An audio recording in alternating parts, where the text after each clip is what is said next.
بسم اللہ الرحمن الرحیم۔ السلام علیکم پنجم کلاس، کیسے ہیں آپ سب اسٹوڈنٹس؟ ہمارے آج کا ٹاپک کا عنوان ہے کتابی جائزہ۔ بچوں، کتابی جائزہ آپ کے لیے ایک نیا موضوع ہے۔ اس پر آپ نے کبھی پہلے نہ ہم نے اس پر کبھی بات کی ہے، نہ ہی ہم نے کبھی کسی کتاب کا جائزہ جو ہے وہ لیا ہے۔ سب سے پہلے میں آپ کو بتاؤں گی کہ کتابی جائزہ کیا ہوتا ہے۔ کتابی جائزہ کا مطلب ہوتا ہے کہ آپ نے کوئی کتاب یا کوئی کہانی پڑھی ہے اور اس پر آپ نے تبصرہ کرنا ہے۔ اب تبصرہ کیا ہوتا ہے؟ تبصرہ ہوتا ہے کہ آپ نے اس کتاب کا مختصر تعارف جو ہے وہ دوسروں کو بتانا ہے، جس میں آپ بتائیں گے کہ اس کے عنوانات کیا ہیں، کتاب میں کون کون سی خوبیاں تھیں، اور اس میں کتاب میں آپ نے کیا کیا پڑھا، آپ کو کیا چیز اچھی لگی، اگر اس میں کوئی کردار تھا تو آپ کو اس میں کون سا کردار جو ہے وہ پسند آیا۔ یعنی آپ نے اس کتاب کی ڈیٹیل یا تفصیل یا تعارف جو ہے وہ دینا ہوتا ہے۔ آپ نے پہلے کبھی ایک کتابی تبصرہ نہیں کیا، کتابی جائزہ نہیں لکھا، تو آج جو ہے وہ ہم سب سے پہلے آپ کی جو تدریسی کتاب ہے مطالعہ قرآن حکیم، ہم سب سے پہلے اسی کا جائزہ جو ہے وہ لیں گے۔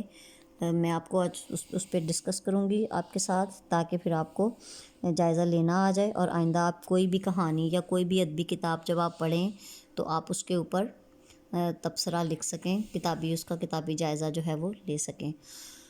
چلیے شروع کرتے ہیں۔ سب سے پہلے ہم کتاب کا نام لکھتے ہیں۔ جو بھی کتاب آپ نے پڑھی ہو، جو بھی کہانی آپ نے پڑھی ہے، سب سے پہلے آپ نے اس کا نام لکھنا ہے۔ جیسے ہمارے آج کے جس کتاب کا ہم نے جائزہ لینا ہے، اس کا نام ہے مطالعہ قرآن حکیم حصہ اول، کیونکہ اس کے اور بھی بہت سے حصے ہیں، تو ہم نے اس کے حصہ اول کا جو ہے وہ جائزہ لینا ہے۔ پھر اس کے بعد ہم بتائیں گے کہ کتاب کس نے لکھی، یعنی اس کی تصنیف، یعنی یہ کس کی تصنیف ہے۔ اگر تو آپ نے کوئی کہانی لکھی ہوگی تو اس میں آپ لکھیں گے کہ اس کا رائٹر کون ہے۔ جیسے بچے عمران سیریز پڑھتے ہیں تو اس کے رائٹر کا نام لکھا جا سکتا ہے۔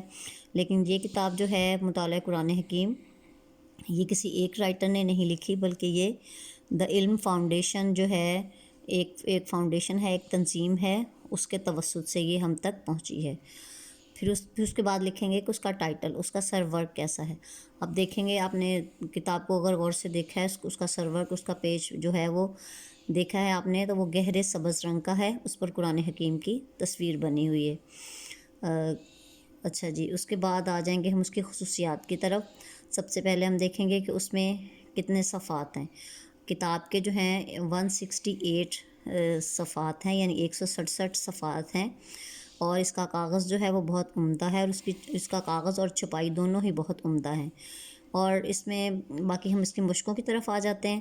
اس میں صورتیں جو ہیں اس میں 2 رنگوں کا استعمال کیا گیا ہے، ایک سرخ ہے، اور یعنی جس سیاہی سے صورت لکھی ہوئی ہے، آیت لکھی ہوئی ہے، اسی سیاہی سے اس کا ترجمہ لکھا ہوا ہے، تاکہ بچوں کو پڑھنے اور اس کو سمجھنے میں آسانی ہو جائے۔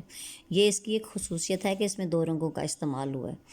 اور دوسرا یہ کہ اس میں بچوں کی دلچسپی کو مد نظر رکھتے ہوئے اس کی جو مشقیں جو ہیں وہ ڈیزائن کی گئی ہیں، اور اس کے علاوہ چونکہ اس میں بہت سارے انبیاء کے قصے بھی بیان ہوئے ہیں، بہت سے علاقوں کا ذکر کیا گیا ہے، تو ان علاقوں کو واضح کرنے کے لیے اس میں نقشوں کا بھی استعمال کیا ہوا ہے۔ یہ ایک اور خوبصورت بات ہے اس کتاب کی، کہ اس میں نقشوں کا استعمال جو ہے وہ بھی کیا گیا ہے، تاکہ بچے اس جگہ کو، اس مقام کو آسانی سے سمجھ سکیں۔